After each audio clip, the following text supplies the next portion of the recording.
Assalamualaikum warahmatullahi wabarakatuh. Selamat pagi menjelang siang kepada ASN Milenial. Berjumpa lagi dengan podcast hari ini. Sudah bulan Desember ya, sudah tidak terasa. Udah akhir tahun dan mau memulai awal tahun yang baru. Pasti sudah teman-teman ASN Milenial semua sudah mempunyai rencana apa yang akan dilakukan untuk rencana tahun depan. Begitu juga dengan barang milik negara, di mana sudah mempunyai perencanaan untuk 2 tahun ke depan. Di sini kita akan membicarakan mengenai RKBMN dengan tema kita hari ini, tutorial revisi rencana keinginan BMN. Di sini udah ada bersama saya teman-teman yang bergerak di bidang RKBMN. Di sini ada Mbak Is sebagai koordinator wilayah. Selamat pagi Mbak Asa. Ada Pak Tio yang semua sudah kita tahu siapa beliau. Siapakah beliau? Selamat pagi. Ada Mbak Im sebagai operator BEM. Kita langsung aja kali ya ini ya. Saya mau nanya dulu sama Mbak Is. Aduh, saya nih. Iya. Mau tanya langsung saya. Tanyanya ke tamu dulu. Ketemu dulu. Kalau ini kan ya tamu juga sih. Mau tanya nih soal RKBMN Mbak. Kalau RKBMN sendiri itu perencanaannya 2 tahun sebelumnya kan? Betul.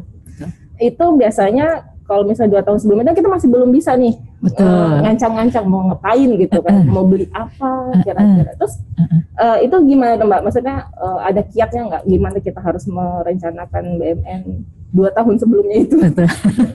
Oke, baik Mbak Asa dan juga teman-teman sekalian. Memang kalau berbicara RKBMN, RKBMN ini memang disusun atau diusulkan 2 tahun lebih cepat dari penyusunan anggaran, ya seperti itu.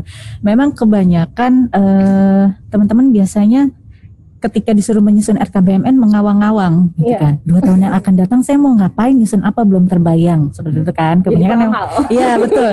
Jadi seperti kayak jadi cenayang gitu kan. Oh saya harus nyusun apa nih gitu kan. Tapi sebenarnya kan teman-teman bisa melihat dari existing barang, seperti itu kan. Contoh misalkan tahun ini misalkan sudah ada beberapa barang yang memang kondisinya sudah tidak layak dan itu bisa dihapuskan, sebenarnya bisa diinventarisir dari existing barang yang ada saat ini seperti itu. Dan kalaupun memang itu ternyata di 2 tahun yang akan datang barang itu sudah terpenuhi, pastikan tidak akan terpenuhi, belum tentu terpenuhi 100% gitu. Dan ketika menyusun mungkin dari misalkan awalnya yang dihapuskan 10 sampai 2 tahun ke depan ternyata masih ada yang belum terpenuhi, misalkan 2 atau 3 seperti itu kan. Ya itu memang terkendalanya untuk 2 tahun ke depan ini memang teman-teman kadang masih belum bisa menyusun berdasarkan 2 tahun ini apa sih yang diperlukan gitu. Tapi mungkin bisa dijadikan panduan bahwa kita bisa melihat dari kondisi barang atau existing barang yang ada saat ini, itu sih. Jadi kita melihat juga ya dari kondisi barang yang ada saat ini seperti apa. Betul, seperti ini saat apa. Tapi kalau misalnya tiba-tiba di tahun berjalan nih ada kita ini rusak nih harus beli gitu. Bisa revisi? Bisa, dimungkinkan revisi di tahun berjalan. Jadi revisi ini kan memang diperbolehkan. Tapi di tahun berjalan, artinya gini, misalkan untuk tahun 2021, revisinya ini tidak bisa diusulkan di tahun 2020.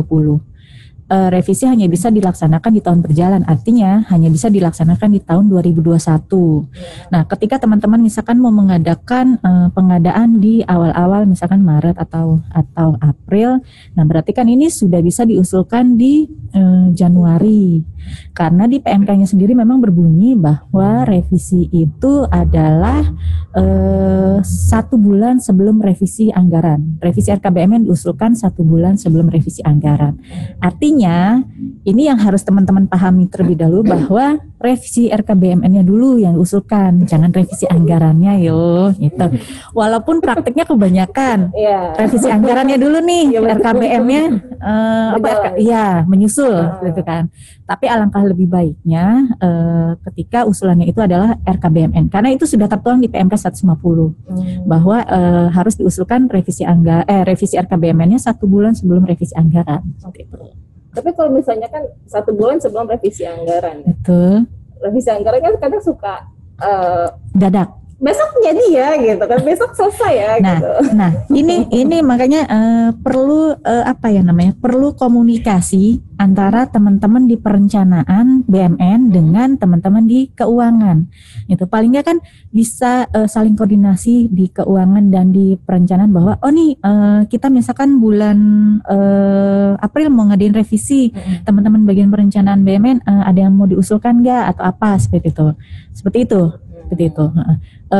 Jadi ya itu gunanya apa namanya saling berkoordinasi ya, seperti itu. Jadi biar sinkron. Oke, makasih Mbak. Nah, terus kalau misalnya nih sebenarnya kita ngisi RKBMN itu kan ada di 2 aplikasi ya. Betul, Siman dan Rekan. Yes. Itu ada ininya nggak sih, maksudnya manfaatnya gitu. Kita harus menyusun itu. Kalau Siman kan memang hanya untuk yang bangunan rumah negara, kendaraan dinas jabatan. Nah, gitu. kalau yang Rekan ini kan yang kayak apa ya, BUMN yang kecil-kecil lah gitu. Betul, peralatan dan mesin. Nah, betul. Itu ada manfaatnya nggak sih Mbak? Maksudnya untuk starter kalau nyusun itu tuh manfaatnya? Oke.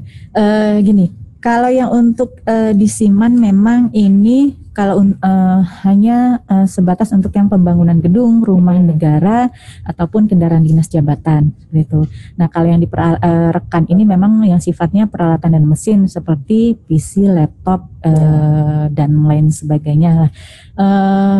Betul, kalau di Siman ini memang hanya terbatas 3 ya tadi ya, tanah, gedung bangunan, rumah negara, dan kendaraan dinas jabatan. Artinya kalau memang belum mempunyai kendaraan dinas jabatan itu kan kepala satkernya bisa diusulkan melalui RKBMN Siman itu. Tapi kalau memang itu sudah terpenuhi, tidak perlu harus juga setiap tahun diusulkan. Kalau memang kondisi misalkan contoh kendaraan dinas jabatan itu memang masih layak, masih bagus, tidak perlu juga setiap tahun diusulkan gitu kan. Artinya kan kalau setiap tahun diusulkan, masa iya misalkan 2019 baru beli baru misalkan, terus kemudian 2020 atau 2021 dia mau beli baru lagi gitu kan. Nah, sementara kalau dilihat dari masa manfaatnya ini kan baru beberapa tahun, ya. Sementara kan kalau untuk yang bisa dihapuskan itu kan masa manfaatnya itu sudah lebih dari 7 tahun ke atas atau 10 tahun gitu. Nah, itu yang pertama. Kemudian kalau yang untuk yang peralatan dan mesin ini memang perintilannya jauh lebih banyak ya. Jenis barangnya jauh lebih banyak daripada yang Siman. Betul. Nah, apa namanya? Ini sebenarnya ketika teman-teman menyusun RKBMN Rekan ini juga harusnya sih tidak asal menyusun ya, seperti itu ya. Harusnya yang tadi saya sampaikan bahwa bisa melihat dari existing barang yang ada seperti ini. Jadi kalau misalkan memang mau diusulkan revisinya, itu paling tidak barang-barangnya ada yang sudah sesuai dengan yang sudah diusulkan. Karena ada beberapa satker juga yang misalkan sudah menyusun, tiba-tiba direvisi barangnya itu nggak ada semua yang diusulkan, seperti itu. Nah, jangan pula seperti itu. Itu kan artinya perencanaannya juga tidak baik asal seperti itu. Kemungkinan bisa karena berbagai faktor, misalkan udahlah copy paste aja, gitu kan. Copy paste aja sama yang tahun kemarin, gitu kan. Nah, itu juga sebenarnya yang masih banyak ditemui beberapa satker juga ada yang seperti itu sih. Makasih Mbak. Kalau saya mau nanya lagi sama Pak Tio sebagai Kasubag Perencanaan BUMN, kan ya sesuai tadi Mbak. Perasaan saya nggak enak. Sesuai tadi Mbak Ais sampaikan gitu kan, untuk revisi RKBMN diharapkan sebulan sebelum revisi anggaran. Nah, sebagai sebab yang berada di situasi tersebut, gimana Pak tanggapannya? Bisa nggak kayak gitu? Ya memang kalau ikhtiar kita sih ya di Subag Perencanaan BUMN kan coba membuat beberapa cut off gitu ya. Waktu di awal tahun 2020 kita juga bikin cut off, misalkan 3 bulan pertama nih kita coba sempurnakan RKBMN 2020, kira-kira akan berubah atau enggak. Nanti sampai di Maret gitu kan, di triwulan pertama kita akan ajukan nih revisi RKBMN-nya gitu. Kalau misalkan di dalam rentang waktu Januari sampai Maret itu memang ada kebutuhan-kebutuhan lain dari unit lain atau dari inisiatif kita sendiri, berarti nanti kita akan ajukan revisinya di Maret. Seperti itu. Nanti setelah Maret revisi selesai, baru bulan-bulan berikutnya baru kita ngajuin revisi anggaran. Tapi itu cuma sebatas rencana. Pelaksanaannya ternyata ya kita harus akrobat ya. Dengan misalkan kebutuhan unit yang mendesak gitu, ya mau nggak mau lebih cenderung paralel sih jadi jalannya. Ya udah, misalkan Mbak Iim nih operator RKBMN-nya kan, ya masukin ke revisi, terus Asya operator RKKL-nya, Asya masukin ke RKKL. Jadi kayak gitu, mau nggak mau ya harus bisa menyesuaikan gitu. Jadi agak sulit Mbak. Ya, kebutuhan organisasi sih sebenarnya. Betul. Karena dinamika organisasi juga kan tidak bisa kita kesampingkan ya seperti itu. Tapi kembali lagi yang tadi saya sampaikan bahwa memang ini diperlukan koordinasi ya kan, seperti itu kan sebenarnya. Diperbolehkan saja paralel, memang diperbolehkan kan. Tapi selama memang revisinya itu diusulkan gitu.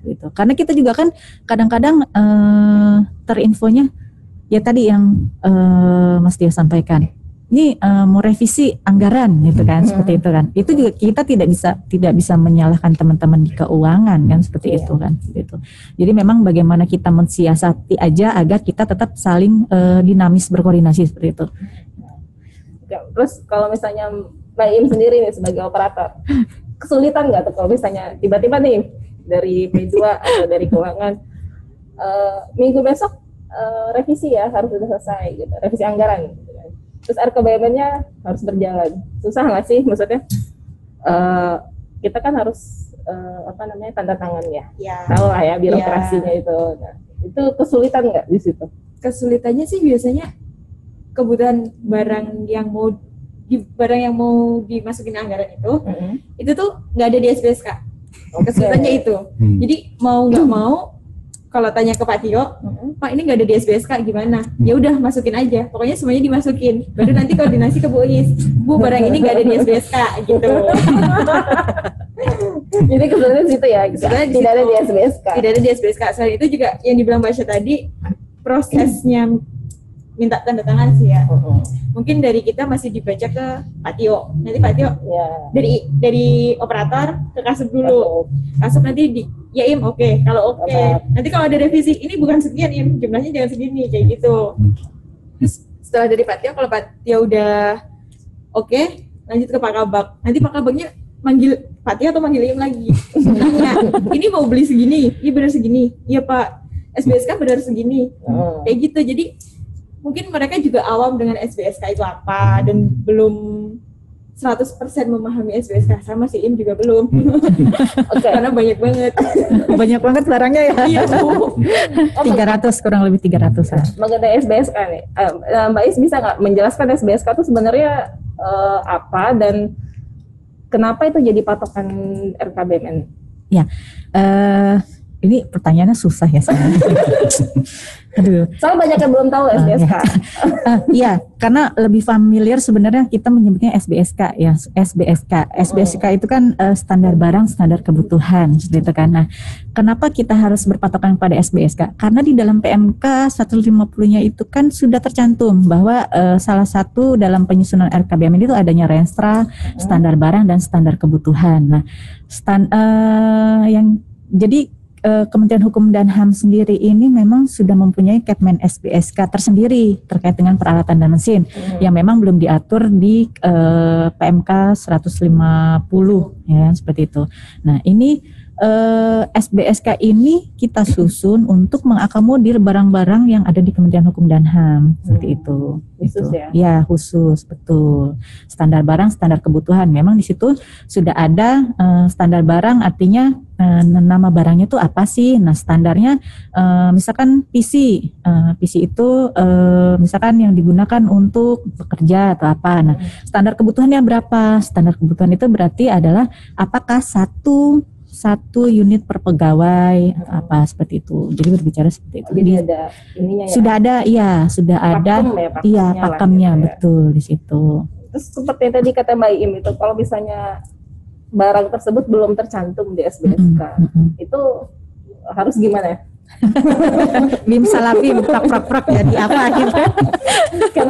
karena kita juga memang kan ada beberapa barang yang memang nggak umum gitu, khusus gitu peruntukannya. Ya, betul memang belum semua barang bisa terakomodir di Kepmen SBSK ini. Tapi kita kembali lagi melihat contoh nih pada saat sekarang ini pandemi, kan? Itu memang barangnya memang tidak ada di SBSK. Tapi dimungkinkan karena kondisinya adalah kondisi force majeure atau bencana.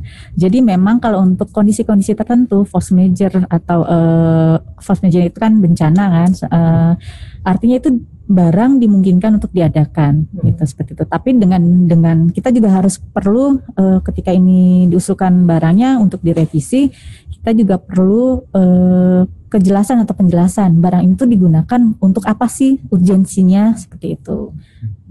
Kurang lebih seperti itu. Jadi melihat juga ya. Iya betul kebutuhannya. Ngomong soal kebutuhan nih Mbak, kalau dari pengamatan sebagai koordinator gitu ya kan. Ini kebanyakan itu kebutuhan itu lebih maksudnya memang kebutuhan yang urgent atau kebutuhan yang diinginkan. Ya, seperti itu. SAU ya. Oke. Biasanya dari satu biasanya kalau sejauh ini ini saya harus hati-hati ya. Kalau sejauh ini, sejauh saya melihat usulan-usulan yang sudah masuk ke kami itu, semuanya ini sesuai dengan SBSK gitu. Kembali lagi kalau misalkan ini memang misalkan ada barang-barang yang belum ada di situ, pasti kita akan biasanya koordinasikan dulu. Ini barangnya bentuknya apa, kenapa diperlukan seperti itu kan, dan kita selalu mengingatkan, ini yakin nih yang dibutuhkan ini gitu, ini yakin yang dibutuhkan ini, kita selalu saling aware, mengingatkan seperti itu namanya kita kalau ini bukan saya ini sih maksudnya ke teman-teman ini lebih kepada partner kerja ya, bukan lagi maksudnya kita jadinya saling mengingatkan ketika ada usulan revisi, pasti dari kami akan selalu bertanya untuk dikoordinasikan, ini apa sih barangnya, nah bener nih dibutuhkan untuk apa seperti itu. Itu sih lebih saling menjaga sebenarnya seperti itu. Terus ke Mas Tio boleh ya? Kalau soal dengan kaitan dengan pengadaan nih, terus revisi RKBMN ini nih sama revisi anggaran tuh harusnya kayak gimana gitu? Karena kan banyak juga yang maaf ya mas, barang-barang itu sudah ada, terus baru meminta untuk direvisi RKBMN-nya, dimasukin ke RKBMN dan anggaran. Gimana Pak Tio? Mungkin sebelum menjawab yang itu tadi juga nambahin juga yang Mbak Im sampaikan, kendalanya sebenarnya pada saat revisi RKBMN itu bukan cuma nggak ada di SBSK, tapi melebihi SBSK juga jadi masalah. Gitu. Karena biasanya kan setiap tahun ya Mbak Isya selalu coba menanyakan ke semua satker, ada nggak nih usulan untuk revisi SBSK-nya. Jadi kami dikasih kesempatan untuk memberi masukan ya Mbak, kira-kira SBSK-nya mau ditambah atau volumenya mau ditambah seperti itu. Cuma kadang ketika dikasih kesempatan gitu kita nggak kepikiran nih, ternyata tahun depan kita butuh misalkan komputer lebih dari jumlah pegawai. Ada satu pegawai yang mungkin butuh 2 komputer gitu misalkan. Nggak kepikiran sampai ke situ. Ternyata di tahun yang akan datang itu muncul kebutuhan itu dan SBSK-nya belum mengakomodir. Yang kayak gitu-gitu banyak lah yang sering terjadi kayak gitu. Terus tadi kalau menjawab pertanyaan Mbak Asya tentang revisi RKBMN dan revisi anggaran itu seharusnya bagaimana? Ya mungkin secara normatif tadi sudah dijelaskan juga Mbak Ai. Menurut PMK 150 memang harusnya revisi RKBMN-nya dulu. Identifikasi dulu kebutuhannya, baru kita ajukan anggarannya. Jadi ada 2 filter sebenarnya. Filter pertama, ini benar nggak sih dibutuhkan gitu. Itulah di apa namanya yang dituangkan dalam RKBMN. Setelah lolos butuh, baru ajuin anggarannya gitu kan. Kalau ada anggarannya dapat, kalau nggak ada ya tunggu dulu gitu kan, ceritanya kayak gitu. Jadi memang normatifnya seperti itu. Cuman di prakteknya tadi kembali lagi ke jawaban saya di awal, memang terkadang banyak kebutuhan yang sangat mendesak, bukan hanya dalam kondisi bencana misalkan atau kondisi seperti ini pandemi ya, yang tidak bencana saja udah lumayan banyak gitu. Itu yang kita memang di operator RKBMN atau saya itu harus ya tadi akrobat, harus bisa gesit gitu ya, nangkap fenomena gitu ya. Wah ini kayaknya bakal revisi RKBMN ini langsung set gitu. Terus juga di fakta lain adalah revisi anggaran revisi RKBMN ini bersinggungan juga dengan pengadaan gitu. Makanya pelaku pengadaannya juga harus terlibat. Sejauh ini karena memang ya kita masih terus mengembangkan ya, terus menyempurnakan ya Mbak. Ya pelaku pengadaan belum terlalu dilibatkan dalam perencanaan anggaran atau perencanaan kebutuhan BUMN. Terima kasih Pak Tio. Nah, untuk Mbak Iim, kalau misalnya kan dalam penyusunan RKBMN gitu kan, itu kan RKBMN terkait erat dengan pengadaan ya, seperti Pak Tio bilang. Jadi itu harus ada peran-peran orang-orang tertentu lah untuk perencanaannya. Siapa aja nih kira-kira yang menurut Mbak Iim sebagai operator kan yang berada di garis depan untuk RKBMN? Siapa aja nih yang harus terlibat sebenarnya untuk perencanaan RKBMN itu?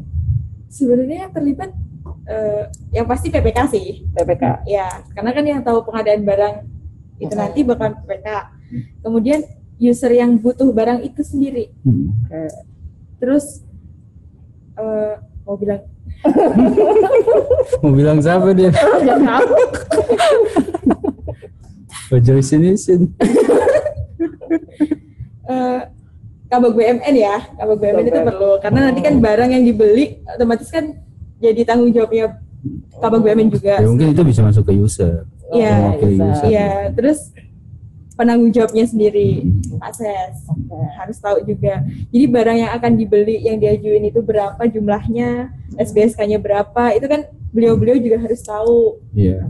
Karena kan nanti kalau misal ada kebutuhan mendadak, beliau juga user harus tahu juga kan SBSK-nya itu sekian. Kalau emang itu mendadak, mungkin barang yang udah habis masa manfaat bisa dihapus atau gimana. Mereka juga punya solusi dari kebutuhan yang mereka inginkan. Jadi nggak cuma saya butuh ini, nggak cuma gitu aja. Jadi itu juga tadi menambahkan yang benar kata Mbak Iim, pasnya sebagai KPA dan KPB nih, ya kan dua fungsi. Iya. Ketika dia memutuskan untuk revisi anggaran, dia sebagai KPA. Ketika memutuskan untuk revisi RKBMN, dia sebagai KPB. Nah, sebenarnya beliau ini bisa mengatur ketika ada usulan kebutuhan BUMN gitu ya, masuk sebagai KPB dia akan berperan, ya udah revisi dulu RKBMN-nya. Jangan buka dulu jadwal revisi anggaran gitu. Jadi, biar sebelum Mbak Ais setujui gitu. Jadi nggak duluan anggaran ya Pak. Jadi diduluin RKBMN-nya. Gitu. Idealnya seperti itu. Idealnya seperti itu. Cuman kan ternyata kalau dilihat-lihat banyak juga orang apalagi user ya tidak mengerti tuh apa kalau mereka mau beli sesuatu harus ada RKBMN dulu, terus harus sesuai dengan SBSK. Itu gimana Mbak Is? Apakah maksudnya dari bagian biro BUMN apakah bisa kayak mensosialisasikan gitu ke mereka kalau ini tuh seperti ini loh, harus seperti ini gitu. Jadi enggak. Jadi gimana nih mensiasatinya supaya kita ngomongnya bener gitu. Artinya gini, kita kan dari Biro BUMN sendiri kan melaksanakan penyusunan RKBMN ini kan setiap tahun kan. Dan pada saat penyusunan ini kan ketika misalkan contoh ada updatean Capman ini kami selalu menginfokan kan. Ini ada Capman SBSK terbaru gitu kan. Tapi mungkin kebanyakan itu teman-teman ini hanya gitu kan. Tidak atau tidak atau belum, saya kurang tahu, belum membuka mempelajari tentang Kepmen itu. Nah, ini memang terjadi pada saat penyusunan, dan ketika kami berbicara ada Kepmen SBSK di aplikasi rekan bisa di-download. Oh, gitu ya Mbak. Kita tuh sampai yang amazing gitu kan. Berarti kan mereka belum tahu kan. Ini permasalahannya apakah itu memang operator baru atau memang operator lama kan seperti itu. Tapi kembali lagi bahwa itu yang kita harus kadang-kadang kembali ke personal, kita mau membaca atau tidak gitu kan. Nah, terkendalanya mungkin itu pada saat begitu penyusunan harus membuka Kepmen, oh yang mana ya Mbak gitu kan. Padahal itu sudah ada gitu kan, sudah ada setiap tahun tuh ketika kami mengupdate Kepmen SBSK itu pasti di aplikasinya itu pun akan kita update seperti itu. Itu sih sebenarnya kalaupun memang ada barang-barang yang belum ada di Kepmen SBSK, ini mungkin ya kalau untuk dari segi usulan mungkin memang belum bisa gitu kan, belum bisa. Tapi kalau memang ini untuk dilakukan revisi dan ketika ini memang barangnya yang sifatnya adalah urgent, nah itu yang tadi kami sampaikan mungkin ini bisa ada pengecualian gitu. Ya, ada pengecualian seperti itu. Ya. Makanya kita kadang-kadang di Biro BUMN mungkin ini saya yang sering dengan Mbak Iim atau Mas Tio yang sering ini loh Mas dibunyikan, ini loh dibunyikan Mbak Iim, ini dibunyikan ya seperti itu kan. Jadi mohon maaf kalau saya agak bawel-bawel gitu. Jadi biar sebenarnya biar kita pun sama-sama clear, sama-sama enak ketika memang ini ada pertanyaan dari pihak luar, khususnya pemeriksa, kita sudah punya dasarnya. Oh ini bahwa ini memang sudah dituangkan, dianalisa atau telahan dari teman-teman semua seperti itu. Terus kalau misalnya sekarang Mbak untuk lihat satker lain ya, satker Kemenkumham itu udah tertib belum untuk RKBMN ini? Apa mereka masih yang nanti aja deh gitu, nanti aja gitu. Ya, ini kembali kalau berbicara tertib atau tidak, ini sebenarnya RKBMN ini kan sudah disusun sejak 2016 ya Mas Tio ya, kalau nggak salah ya. Walaupun saya memang awalnya itu di RKBMN. Sebenarnya kan ini kan sudah lumayan proses yang lama ya, artinya kan dari 2016 sampai dengan 2020 kan seperti itu. Mungkin kalau teman-teman yang sudah lama di RKBMN ini saya yakin sudah hatam di luar kepala ya tentang RKBMN seperti itu kan. Kalau berbicara tertib atau tidak memang belum bisa dikatakan belum 100% tertib kan seperti itu. Kadang-kadang masih ada juga satker yang harus bahasa kita tuh apa ya, dioprak-oprak gitu kan. Dioprak-oprak. Oh ini ayo gitu kan. Sebenarnya kan teman-teman tuh bisa melihat tahapan RKBMN itu kan bisa dilihat di PMK 150 kan. Itu kan memang sudah bunyi untuk penyusunan ini dari bulan apa sampai bulan apa gitu kan. Biasanya dari bulan Januari sampai dengan Juli. Nah di Agustus ini kita sudah masuk dengan penelitian Kanwil. Agustus itu kemudian ada penelitian eselon 1, nanti sampai dengan Oktober kita sudah masuk dengan penelahan dengan teman-teman di Kementerian Keuangan. Sebenarnya kan itu yang sudah bisa teman-teman arrange ya, seperti itu. Jadi memang kalau dikatakan sudah tertib atau belum, ya belum 100% seperti itu. Ya mungkin nambahin juga tadi ya, Mbak Is yang sampaikan bahwa gimana sih caranya ngasih mengedukasi kali Mbak Asya ya, mengedukasi baik kita operator ataupun user sebenarnya yang lebih tantangannya. Kalau saya sebagai mungkin operator juga lah ya, merasa kalau teman-teman di biro ini sudah memberikan sosialisasi, udah inilah sangat intens lah ya, juga sering melibatkan kita juga. Cuman tugas yang menyampaikan ke user menjadi tugas kita Mbak Asya sebagai operator gitu ya. Ya contohnya misalkan ketika ada usulan kebutuhan apa BUMN, kita kasih tahu untuk mengusulkan kebutuhan ini kita harus ada melalui SBSK seperti itu. Terus harus memperhatikan tadi renstra, kondisi barang existing, kayak gitu-gitu. Itu jadi ruang kita untuk memberikan edukasi. Dan memang kendala dalam memberikan edukasi ke user ini butuh orang yang tough gitu. nggak boleh yang cepet nyerah gitu.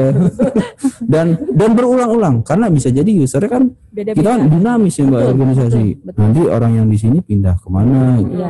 Terus-terusan Iya. Harus Dan gitu. itu kadang-kadang yang menjadi kendala.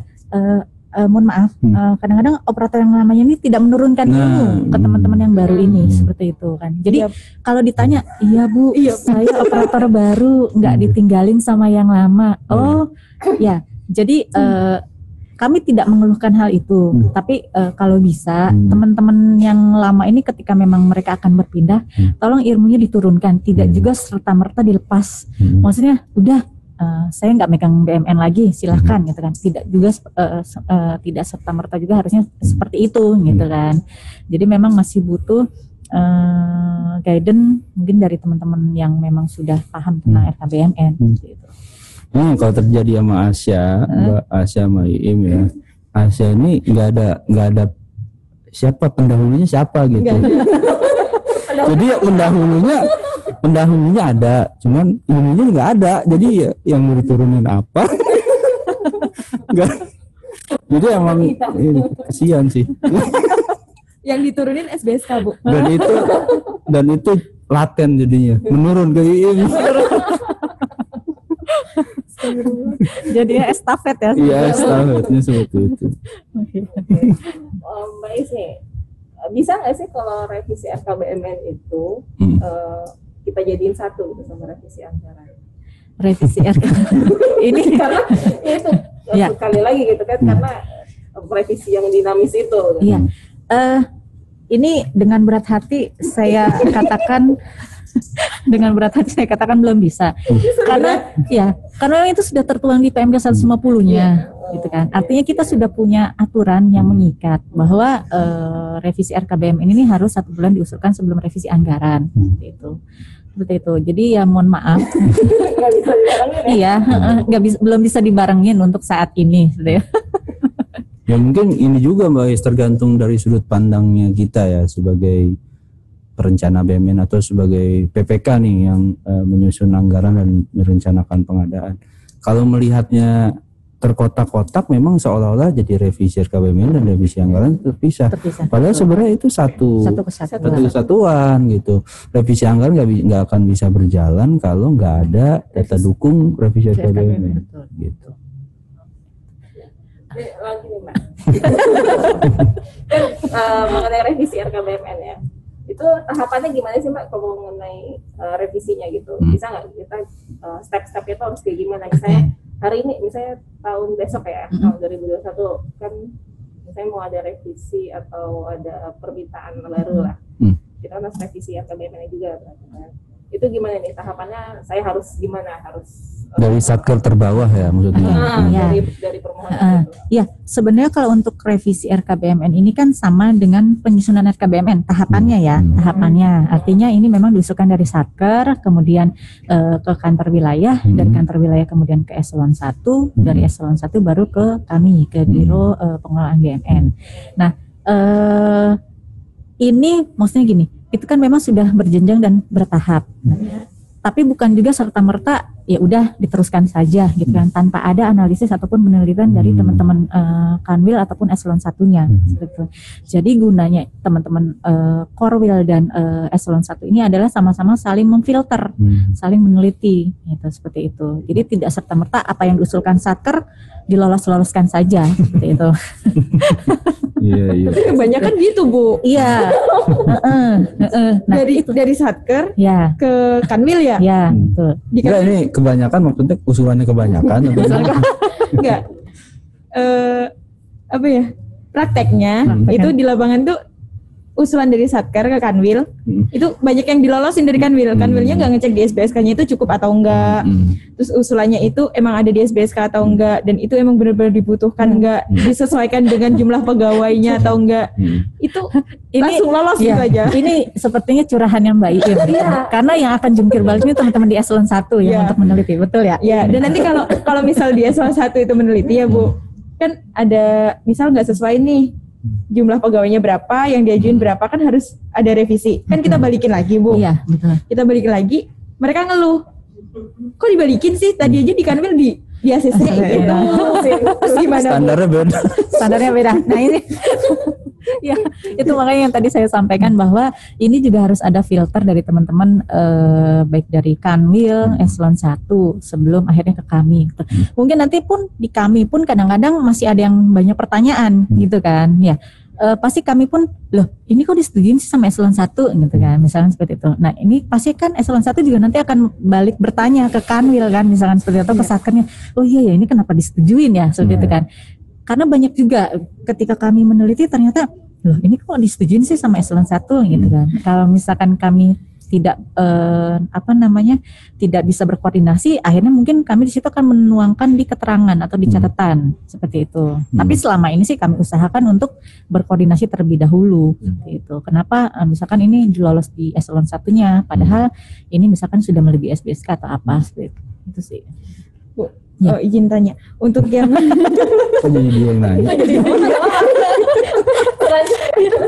ngomong-ngomong masalah melebihi SBSK, kan banyak nih Bu usulan yang melebihi SBSK, entah dari Satker ataupun dari Eselon 1 sendiri. Itu tuh ternyata pencatatannya Bu yang beda. Misal kita ngusulin TV, itu yang paling umum TV. Mau beli monitor, tapi bentuknya kan TV Bu. Betul. Tapi itu nggak ada channelnya, nggak dipakai buat TV, dipakainya buat monitor. Di Satker pun kayak gitu. Terus SBSK-nya beda. Satker sampai nanya ke Eselon 1. Ini pencatatannya maksudnya apa sih? Simak. Iya, disimaknya maksudnya apa? Jadi harus koordinasi juga sama penatausahaan gitu. Betul. Nah, itu gimana Bu? Iya, ini memang banyak ya yang Satker melakukan pencatatannya ketika mengusulkan barang-barang mungkin terkendala. Sebenarnya gini, apa yang kami tuangkan di SBSK ini adalah berdasarkan dari kodifikasi yang ada di Kementerian Keuangan. Jadi ini memang sudah berdasarkan kodifikasi yang ada di Kementerian Keuangan. Karena kami juga tidak serta-merta menuangkan itu di SBSK apabila memang tidak ada kodifikasi dari Kementerian Keuangan gitu. Nah, kalau dari segi pencatatan betul memang bermacam-macam. Ya contoh tadi Mbak Iim sebenarnya mungkin monitor tapi ternyata dicatatnya TV. Nah, ini sama mungkin kasusnya dengan kayak scanner atau printer lah seperti itu. Misalkan printer yang untuk pelayanan dan untuk pegawai. Ini kan dicatatnya sama-sama sebagai printer. Nah, tapi mungkin bisa dikasih keterangan di catatan di keterangannya bahwa ini adalah printer untuk pelayanan dan ini adalah printer untuk pegawai. Sehingga itu yang bisa membedakan ketika kita melakukan penelitian bahwa ternyata memang masih bisa masuk untuk misalkan printer yang untuk pegawai masih bisa masuk seperti itu, masih bisa disetujui di SBSK-nya seperti itu sih. Ya makanya mungkin dokumen ini kan harus jadi dokumen sumber ya. Iya. RKBMN jadi sumber dokumen sumbernya RKA gitu kan. Nanti RKA itu akan jadi dokumen sumber pengadaan. Hasil kontrak pengadaan akan jadi dokumen sumbernya nanti pencatatan barang. Jadi harus sama misalkan dari awal RKBMN monitor sampai ujung harus monitor. Tapi kan prakteknya nggak kayak gitu Pak. Iya, harusnya. Iya, Harusnya sama. Cuman ya kita memahami lah kadang nanti di monitor nanti tahu berubah jadi tambahin LED aja. Ini kan udah beda jadi gitu ya. Beda. Iya. Seperti itu.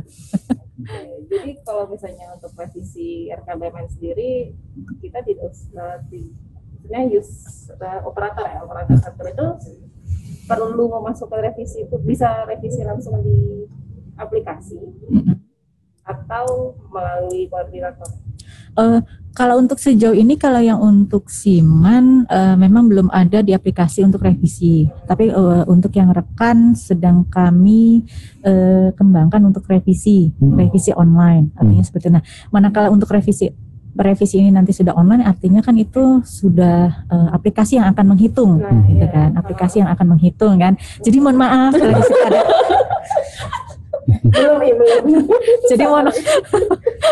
Jadi mohon maaf kalau nanti memang sudah revisi online-nya sudah berjalan, ini akan langsung di-cut off sama aplikasi seperti itu. Berarti usulan yang nggak ada di SBSK langsung nggak bisa? Bisa jadi seperti itu. Tapi kalau revisi online ya Bu ya? Ya. Itu nanti harus sering-sering update jumlah pegawai. Betul. Si operatornya itu yang update dong. Iya. Operatornya yang harus update ya. Ya. Nah ini sebenarnya kemarin Bu yang pengajuan buat tahun 2022 banyak banget kan satker ataupun eselon 1 lainnya itu ternyata banyak yang nggak diupdate. betul. Ya, ini makanya kadang-kadang yang belum kita bukan kita pahami, artinya kita kembalikan kepada kesadaran diri kita masing-masing. RKBMN ini memang setahun sekali ya kan, penyusunan setahun sekali, dan biasanya orang mungkin tidak akan seperti SIMAK yang ada rekon mungkin setiap beberapa bulan mereka akan membuka, akan update. Kalau untuk RKBMN ini mungkin ketika pada saat baru mau penyusunan aja orang akan membuka itu, tapi kan harusnya kan tidak seperti itu gitu kan. Manakala misalkan nih di pertengahan tahun atau di akhir tahun kan teman-teman bisa mengupdate terkait dengan jumlah pegawai, ada penambahan atau tidak, apalagi misalkan ada penambahan CPNS baru seperti itu kan. Jadi tidak kalau bahasa Sundanya gerabak gerubuk ya. Pada saat penyusunan baru mikir jumlah pegawainya ini, jumlah pegawai segini, CPNS sekian, PPNPN sekian ya. Itu kan justru malah akan menyulitkan teman-teman operator sendiri seperti itu. Jadi harus rajin-rajin buka aplikasi rekan ataupun simannya ya. Iya Bu. Ini ada yang mau nanya nih. Ada selamat datang Pak Andri Irwan. Sebagai user dan PPK juga beliau. Okay. Ada yang mau ditanyakan Bapak? Jangan nanya nomor telepon loh. Halo Pak Andri. Suaranya Suara lo masuk.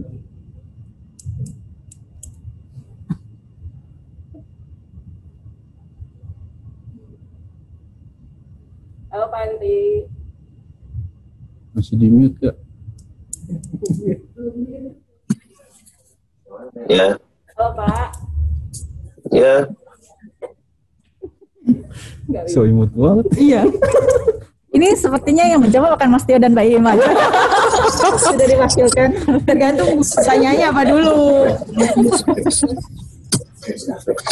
Ya, saya ingin bertanya dari Ibu narasumber, dan juga kalau bisa hanya Ibu narasumber aja yang menjawab.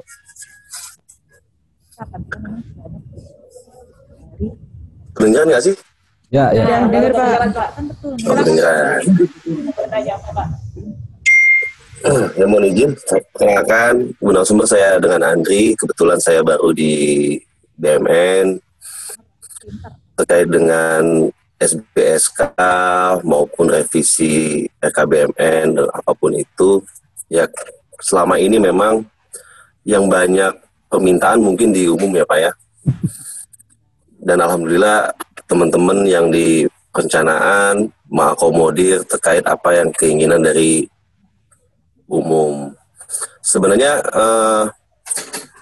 keinginan dari umum itu tidak terlepas dari apa yang dikatakan dari Pak Tio tadi. Itu memang user meminta di kita untuk segera dilakukan penambahan item-item barang, yang dimana kadang-kadang teman-teman di perencanaan seperti Mbak Iim juga memberikan informasi ke kita bahwa barang-barang tersebut sebenarnya kalau dalam di istilahnya kata Mbak Iim itu sudah cukup gitu loh. SBSK Pak. Nah, SBSK. Maklum saya kan baru di umum Mbak Iim, jadi saya kurang paham gitu. Nah, kebutuhan itu sebenarnya tidak terlepas dari inovasi sih sebenarnya. Jadi dengan adanya inovasi, yang jelas kadang-kadang inovasi itu selain permintaan dan juga pasti penambahan. Di mana setiap penambahan itu memang di SBSK itu kadang-kadang SBSK itu sudah cukup. Tetapi pada waktu di lapangannya yang kita lihat kadang-kadang memang sangat dibutuhkan. Seperti kemarin itu saya koordinasi terkait dengan pengadaan CCTV yang dimana kemarin kata Mbak Im, Pak, ternyata CCTV itu sudah cukup di SBSK-nya. Kalau memang mau, nanti kita melakukan pengajuan ke Biro BMN Saya juga nggak tahu seperti apa ininya. Nah, yang saya ingin pertanyakan adalah terkait dengan proses revisi RKBMN itu berapa lama sih, dan juga apakah ada SOP-nya dalam untuk pengajuan di SBSK-nya seperti itu. Dan juga kalau memang ya kadang-kadang kan revisi anggaran itu maupun pengadaan barang itu kadang-kadang kan ya namanya mungkin Ibu narasumber juga tahu, setiap unit eselon 1 itu mungkin dan juga pasti itu pengennya mintanya cepat, tepat, dan aman. Nah, itu kadang-kadang permintaan dari pimpinan kita seperti itu. Nah, saya mohon masukannya dari Ibu narasumber, pencerahannya untuk kami di umum itu maupun di BMN seperti apa sih? Itu aja Ibu narasumber. Kok sedih ya? Ini ada Enggak, saya nggak sedih sih. Saya nggak sedih. ada Ini lagi bekerja Pak, lagi bekerja kita Pak. Terima kasih sebelumnya. ya baik, Mbak Iim mau menjawab? Ibu silakan. Baik, Pak Andri. Ini saya agak keluar lidah saya. Oke, terkait dengan RKBMN memang betul tadi sudah disampaikan juga oleh Mas Tio. Memang kadang-kadang kalau misalkan terkait dengan inovasi ini, apalagi sekarang yang sifatnya semua harus maksudnya namanya menggunakan IT. Memang ini tidak bisa kita pungkiri juga, mungkin zamannya memang sudah berkembang seperti itu. Dan terkait dengan peralatannya mungkin memang banyak juga yang diperlukan atau dibutuhkan gitu. Tapi sejauh ini makanya kan kami sering melakukan untuk mengupdate terkait dengan SBSK ini setiap tahun. Kita berikan kesempatan kepada teman-teman sekalian untuk memberikan masukan apabila memang ada usulan-usulan terkait dengan penambahan baik jenis barangnya ataupun jumlah kebutuhannya seperti itu. Tapi mohon maaf memang ketika manakala apa yang diusulkan ini ternyata belum bisa mengakomodir seperti itu. Makanya kan kita selalu yang tadi saya sampaikan minta masukan apakah ada penambahan atau tidak. Ketika memang ini sudah disetujui, maka teman-teman bisa melaksanakan revisi RKBMN. Untuk revisi RKBMN ini memang tidak ada batasannya. Tapi kalau berbicara lamanya, ini secepat mungkin akan kami lakukan. Manakala memang dokumennya atau berkasnya ini sudah lengkap, kita akan segera langsung memproses usulan tersebut. Nah, tapi kami kembalikan lagi apabila memang ini dokumennya ternyata masih kurang, masih belum lengkap. Namun maaf, ini kadang kami masih kembalikan ke teman-teman eselon 1 seperti itu. Sebenarnya yang perlu teman-teman pahami juga ketika memang mau melaksanakan revisi, tolong dilengkapin dulu berkasnya, gitu kan. Nah, ketika ini sudah lengkap, di kami pun pasti akan tidak lama lah, kurang lebih berapa ya kemarin ya Mbak Iin ya? Seminggu atau seminggu ya? Seminggu itu kalau dokumennya sudah lengkap itu pasti kami sudah proses, gitu ya, seperti itu. Nah, kecuali kalau untuk yang revisi yang sifatnya revisi gedung kantor atau yang sifatnya memang ada penambahan luas, ini memang prosesnya agak lama karena ini harus ada review APIP-nya, harus ke Kementerian Keuangan, ke DJKN, dan ini bisa memakan waktu setengah tahun, ya betul. Makanya tergantung dari kecepatannya teman-teman, paling lama itu setengah tahun. Tapi untuk yang peralatan dan mesin ini, apabila memang dokumennya sudah lengkap, ini kami bisa langsung proses kurang lebih seminggu. Dan biasanya kita pun kalau misalkan ada dokumen yang kurang lengkap, kami langsung konfirmasi ke teman-teman. Ini ada yang kurang lengkap, atau misalkan ada yang belum kita pahami, ini apa ya sebenarnya, seperti itu sih sebenarnya. Kemudian terkait dengan yang SOP untuk SBSK, ini sebenarnya SOP-nya ya yang tadi saya sampaikan bahwa kami membuka keran setiap tahun ini untuk dilakukan perubahan. Manakala memang dari teman-teman Satker mengusulkan ke eselon 1-nya, misalkan kami membutuhkan barang ini, kami persilahkan untuk mengusulkan penambahan jenis barang ataupun kebutuhannya. Tapi nanti kan ini pasti akan kita bahas lagi. Apakah ini masuknya ke dalam belanja modal atau barang habis pakai seperti itu. Kalau yang barang habis pakai kan mohon maaf mungkin tidak bisa masuk ke dalam SBSK seperti itu. Nah ini juga yang perlu teman-teman perhatikan, jangan yang sifatnya habis pakai diusulkan ke SBSK seperti itu. Mungkin itu Pak Andri. Gimana Pak Andri? Sudah jelas atau ada yang mengganjal? Ya mungkin ya alhamdulillah sudah saya jelaskan sih sedikit. Kalau memang nanti misalnya kita saling koordinasi bisa ya Bu ya, terkait apa-apa yang item-item SBSK, biarpun saya punya teman-teman di tim di BMN juga seperti itu, biar kita koordinasi di gedung tengahnya enak gitu. Makasih. Sudah ya jadinya ya. Jadi Sudah. Mungkin suara saya terlalu lembut kali ya. Bapak fokusnya ke suaranya. Karena emang saya emang nggak bisa suara keras, nggak bisa. Saya lembut.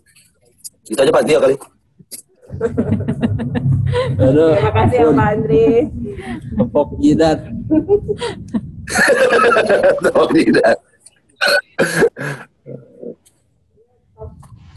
Itu ada pertanyaan lagi. Oh, sudah. Nih, ada deh. Ada pertanyaan lagi? Apabila usulan RKBMN tidak sesuai SBSK secara urgensi, barang tersebut sangat dibutuhkan segera dan belum ada acuan SBSK. Apakah bisa dilakukan revisi RKBMN di tahun berjalan sebelum dilakukan revisi anggaran dan dilakukan pengadaan pada tahun berjalan?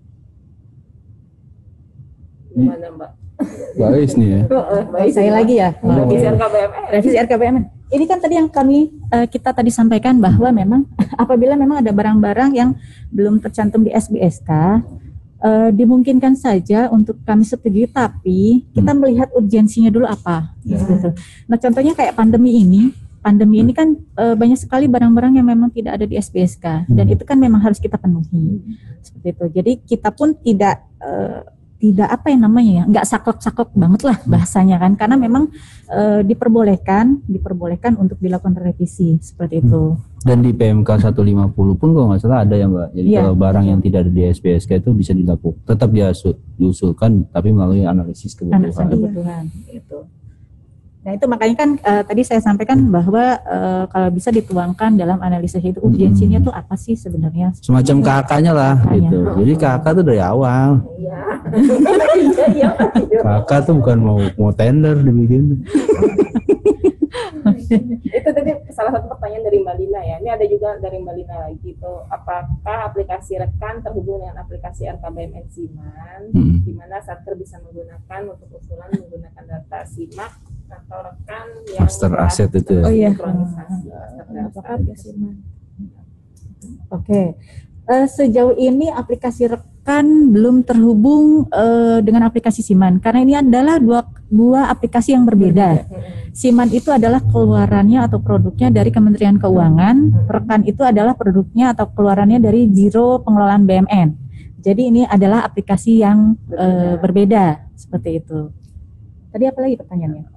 Apakah sama sama SIMAK usulannya menggunakan datanya? Ya betul.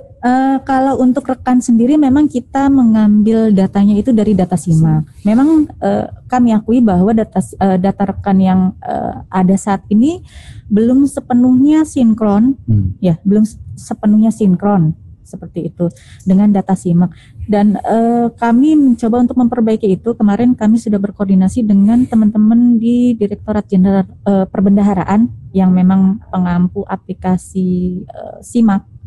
Itu dan mereka memberikan beberapa saran kepada kami bahwa untuk penarikan datanya dimungkinkan untuk up to date, artinya dimungkinkan untuk dilakukan setiap bulan karena mengikuti rekon ya, e-rekon itu kalau tidak salah sudah dilakukan setiap bulan. Seperti itu. Mudah-mudahan aja tahun depan ya, mudah-mudahan sudah bisa tersinkronisasi dengan baik antara SIMAK dengan rekannya seperti itu. Kalau dengan SIMAN sendiri? Kalau Siman ini kan sudah langsung Siman pun mengambil datanya sama dari Simak, betul. Tapi kan ini kan mungkin produknya sama-sama dari Kementerian Keuangan, mereka mungkin tidak terlalu sulit untuk penarikan datanya. Karena ketika direkan ini ada beberapa memang kalau bahasa komputernya apa ya, coding atau apa yang memang kami belum bisa membacanya. Dan ini kan perlu kami koordinasikan dengan teman-teman di Ditjen Perbendaharaan Kementerian Keuangan seperti itu.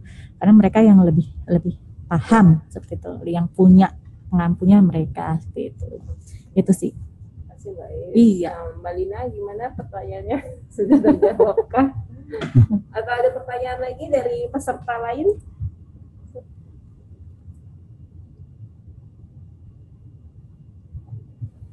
Oke, mungkin belum ya. Mudah-mudahan sih sudah banyak yang paham. Mudah-mudahan. Karena kan ini sudah yang tadi saya sampaikan bahwa RKBMN ini kan sudah ada di tahun 2016, artinya kan sudah lumayan lama ya, 4. Oh, Patio mana ya tuh? Narasumbernya bertanya juga kepada Anda. Ini kan sebenarnya ngobrol. Kepada Bapak Kodenya satu. Jadi gini Mbak Ais, ya mungkin diskusi aja. Jadi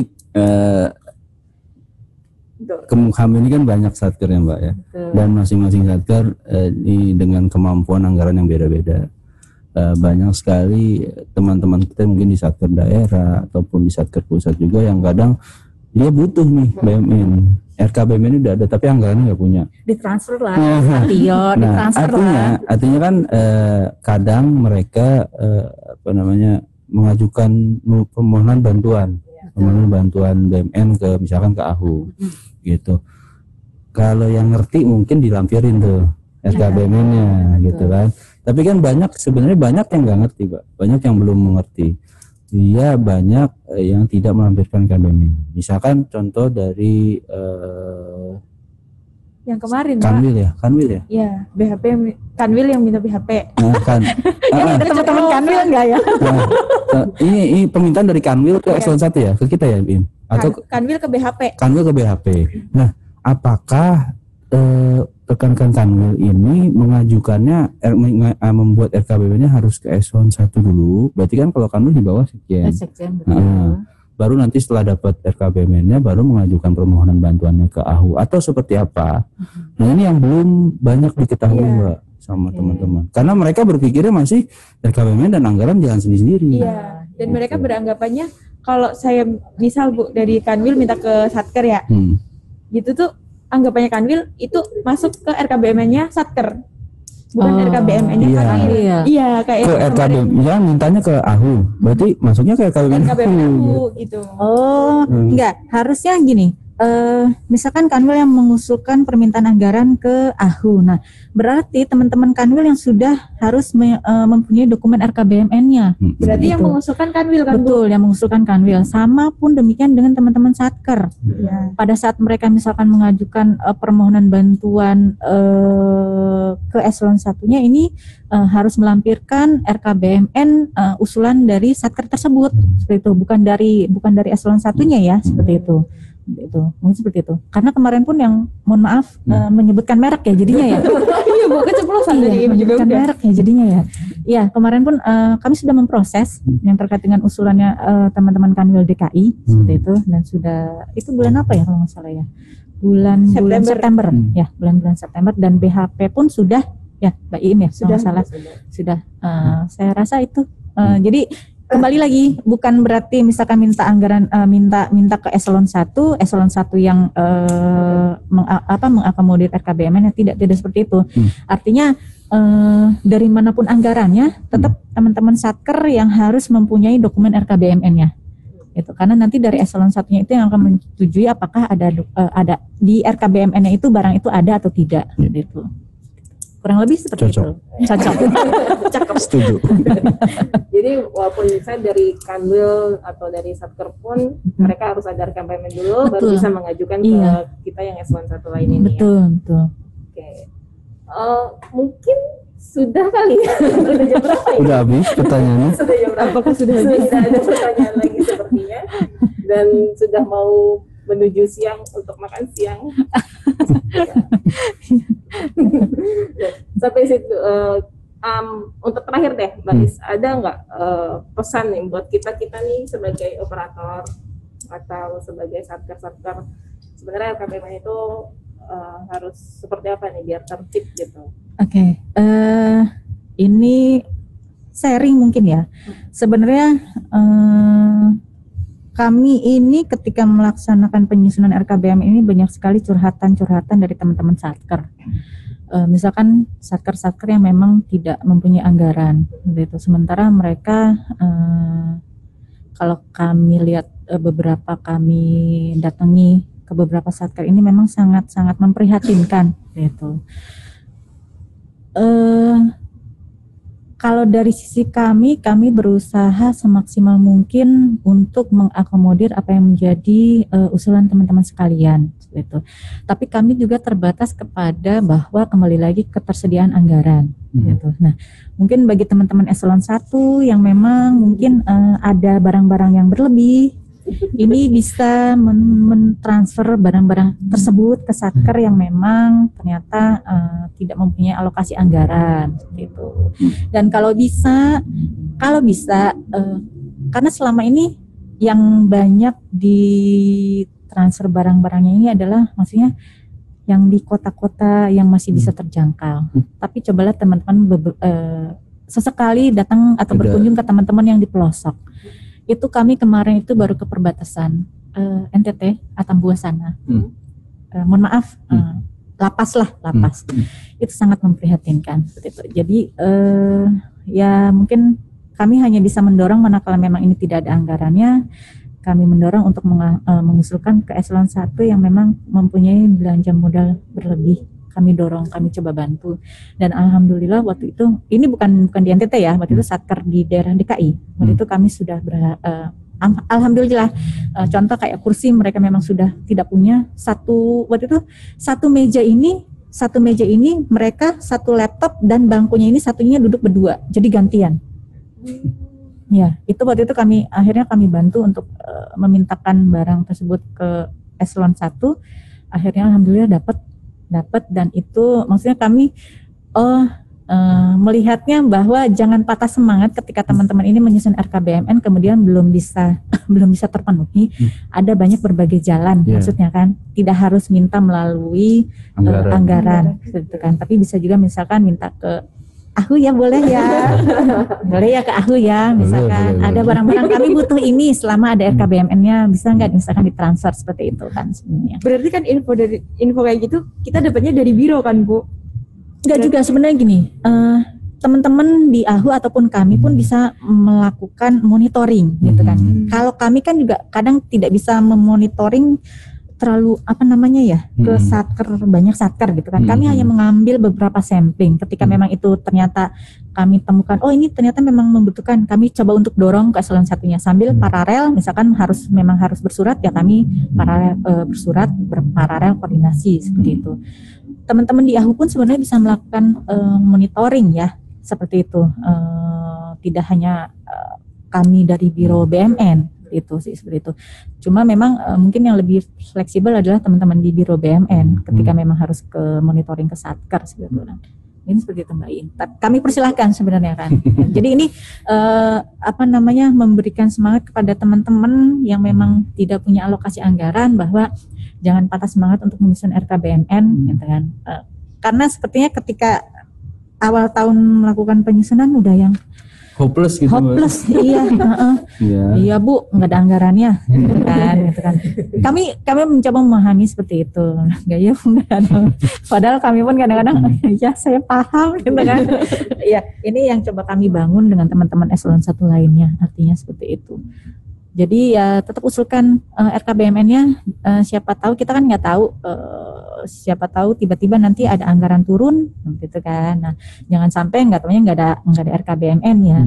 Malah itu nanti akan menyulitkan teman-teman juga. Mungkin itu saja dasar panjang ya sepertinya. Terima kasih ya Mbak. Ada dari Mbak Im, apakah ada apa ya? Jangan unek-unek lagi ya. Enggak. Pesan ke user harus bagaimana nih? Seni ke Kasup ya. Fatio aja deh yang ngomong Mbak. Gak enakan ya. Pak Tio. Mbak Im dulu. Saya sudah curhat banyak ke Pak Tio. Ini mungkin sedikit menambahkan ya, kalau untuk teman-teman di AHU sendiri selama kami bekerja sama ini sebenarnya untuk penyusunan RKBMN sendiri ataupun revisinya ini sebenarnya sudah lumayan, sudah alhamdulillah baik ya. Karena waktu itu Mas Tio ya kita sempat ngobrol-ngobrol, Mbak, kami nih sebenarnya kalau mau melakukan revisi ada ininya dia sih harus berapa lama ini kan. Kemudian kita sepakat bahwa untuk teman-teman AHU ini revisi ini bisa dilaksanakan per triwulan ya, Mas Tio ya. Jadi kenapa saya sarankan untuk per triwulan itu gunanya untuk menginventarisir dulu nih, jangan sampai misalkan bulan ini baru revisi, kemudian bulan depan muncul lagi revisi, ya seperti itu kan. Karena itu terjadi gitu kan. Terjadi, baru bulan ini revisi, kemudian muncul lagi dan saya sempat yang ini bukannya kemarin revisi ya. seperti itu. Gunanya memang seperti itu. Ya mudah-mudahan bisa ditingkatkan kembali gitu ya. Dan mohon maaf Mbak Iim ataupun Mas Tio, mungkin ketika mengusulkan revisi mungkin saya yang paling bawel. Ini kok nggak ada, ini kok apa? Mohon maaf. Tenang, soal saya sih nggak masalah. Saya lempar ke Iim soalnya. karena biar sama-sama kita mendapatkan hasil yang terbaik ya, seperti itu. Ini saja. Ya, dari Mbak Iim mungkin ada unek-unek ke saya. Pak Tio, apa yang mau disampaikan teman-teman ASN milenial? Ya mungkin melalui acara ini kita pengen memperkenalkan nih sebenarnya RKBMN itu apa gitu kan, SBSK itu apa. SBSK, baik lagi saya mau ngasih closing statement tentang SBSK. Apapun yang namanya kebutuhan pasti bisa distandarisasi ya Mbak ya. Tergantung kita bagaimana menstandarisasinya. Misalkan analoginya kalau kayak setiap orang pasti butuh makan, butuh berapa kalori sehari, tergantung berat badannya. Maka di standarisasi itu disebut orang dengan satu berat bobot sekian kilogram butuh berapa kalori gitu. Itu namanya standarisasi kebutuhan, bukan keinginan. Kalau keinginan bisa jadi orangnya sebenarnya butuhnya cuma 1000 kalori tapi dia makannya 2000 kalori gitu. Nah, coba cek lagi, kita introspeksi diri masing-masing gitu. Apakah semua yang kita list itu kebutuhan atau keinginan gitu. Jadi jangan melulu menyalahkan SBSK, oh ini nggak ada di SBSK, berarti SBSK-nya nggak bener nih gitu. Bisa jadi itu bukan kebutuhan loh, itu keinginan gitu. Nah itu yang harus kita coba edukasi, terus kita juga sempurnakan juga gitu SBSK-nya. Tapi mohon dukungan. Jadi jangan mendiskreditkan dulu, jangan langsung menjudge, aduh nih SBSK-nya nggak benar, nggak, bukan gitu. Tapi memang SBSK harus terus disempurnakan.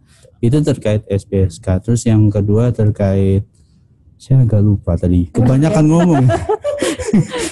SBSK mengenai kaitannya dengan pengadaan, memang ya tadi Mbak Im juga sudah sempat menyinggung masalah PPK ya kan. Memang PPK ini salah satu tugasnya kan melakukan identifikasi kebutuhan. Khusus untuk pengadaan barang, maka PPK harus nimbrung nih sama operator BUMN. Karena barang yang diadakan pasti akan jadi BUMN. Gitu. Kalau yang dicatat sebagai aset berarti kan jadi BUMN. Kalau yang tidak dicatat ya berarti barang persediaan atau apa ya. Nah itu harus koordinasi, sudah harus dibangun dari sekarang. Nah yang ketiga masalah tadi yang terakhir Mbak cerita, banyak satker yang tidak seberuntung kita, seberuntung AHU ya dengan kemampuan anggaran yang memadai gitu. Mungkin ke depan saya mungkin mengusulkan melalui forum ini, melalui Mbak Eis juga, dengan kemajuan teknologi sekarang juga dengan semangat Hari Karya Dika yang baru kita lalui, revolusi digital gitu ya. Kita bisa memanfaatkan platform teknologi informasi nih untuk memuat informasi tentang kebutuhan satker yang sebenarnya RKBMN ada tapi nggak ada anggaran. Nah di situ juga kita menjadi media kita menghubungkan antara satker-satker yang seperti AHU yang punya BMN berlebih atau anggaran berlebih itu bisa, oh ini prioritas nih. Seperti tadi misalkan lapas di Atambua, dia akan mendapat urutan nomor 1 jadinya. Dan itu data itu yang dikelola dalam platform itu akan menjadi sumber kita, menjadi justifikasi kita. Oh kalau mau ngasih yang prioritas dong, Betul, gitu. betul. Kalau sejauh ini kan belum ada ya. Tapi harapannya ke depan kita bisa bangun itu Mbak, Betul. bareng-bareng demi peningkatan kinerja Kemenkumham lah sepenuhnya. Mungkin itu Mbak Asia. Terima kasih. Terima kasih Mbak Is, Pak Tio, Sama-sama. Mbak Iim. Oke. Semoga Mungkin ya gimana? ini mengingatkan kembali terkait dengan SBSK sebenarnya ini mengingatkan kembali Besok. bahwa besok saya bersemangat sekali karena besok kita akan sama-sama pembahasan terkait masukan terhadap usulan perubahan SBSK. Nah ini monggo waktunya bagi teman-teman sekalian untuk mengakomodir apabila memang itu memang belum tercantum di dalam SBSK. Itu. Tapi dengan kami perlukan dengan argumen yang memang itu Justifikasi. betul seperti itu. Jadi tetap semangat pejuang RKBMN ya. Pejuang RKBMN.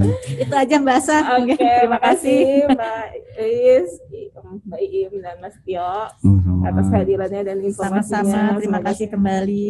Ya, semoga RKBMN menjadi penyusunan dengan kebutuhan bukan Bukan keinginan. keinginan. Amin. Amin. Sekian untuk episode kali ini. Oh ya, nanti jangan lupa akan ada episode selanjutnya nanti jam 4:30 ya, jam 12.30. Ini gongnya nih. Gong. Ya, dengan Gong judul yang pengadaan di mata milenial. Jadi nanti narsumnya masih milenial. Milenial. Anak-anak sekarang. Iya. Kita tak dulu. Ya. Masih kinyis-kinyis. Jadi jangan lupa stay tune di link yang sama. Di sini saya akhiri. Assalamualaikum warahmatullahi wabarakatuh. Waalaikumsalam Warahmatullahi wabarakatuh.